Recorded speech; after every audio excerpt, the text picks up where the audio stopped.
लाडकी बहीण योजना ऑगस्ट महिन्याचा हप्ता जमा तुमच्या खात्यात आला का ते असे तपासा। महाराष्ट्र शासनाची माझी लाडकी बहीण योजना अंतर्गत पात्र महिलांच्या बँक खात्यामध्ये दरमहा 1500 रुपयांची थेट रक्कम डीबीटीद्वारे जमा केली जाते। सरकारकडून आता ऑगस्ट महिन्याचा हप्ता जमा होण्यास सुरुवात झाली आहे।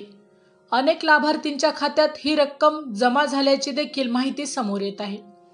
तुमचे पैसे जमा झालेत का ते तपासण्यासाठी मार्ग: बँक खात्याचं स्टेटमेंट पासबुक अपडेट करा। जवळच्या बँकेत जाऊन मिनी स्टेटमेंट काढा किंवा पासबुक प्रिंट करून घ्या। एटीएमद्वारे देखील तुम्ही हे तपासू शकता। एटीएमद्वारे तपासा। तुमच्याकडे डेबिट कार्ड असल्यास एटीएम मधून मिनी स्टेटमेंट तुम्हाला काढता येईल। Mobile banking, net banking, mobile app किंवा नेट बँकिंग मध्ये लॉग इन करून लास्ट ट्रान्झॅक्शन मध्ये देखील तुम्ही तपासू शकता। आधार सीडिंग तपासा। तुमचे आधार बँक खात्यासोबत लिंक असणे यासाठी आवश्यक आहे।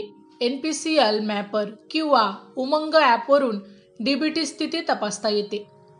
बँक हेल्पलाईनला संपर्क: पैसे आले नाहीत तर आपल्या बँकेच्या शाखेशी किंवा हेल्पलाईनशी तुम्ही संपर्क साधा। जर रक्कम जमा झाली नसेल तर घाबरू नका। सरकारकडून टप्प्याटप्प्याने पैसे सोडले जात आहेत। काही लाभार्थींना उशिराने क्रेडिट होण्याची देखील शक्यता असते। माहिती आवडली असेल तर अवश्य शेअर करा। अशाच प्रकारचे नवनवीन सरकारी योजनांविषयी अपडेट मिळवण्यासाठी आमच्या लाईफ एव्हिएशन या यूट्यूब चॅनलला अवश्य सबस्क्राईब करा। धन्यवाद।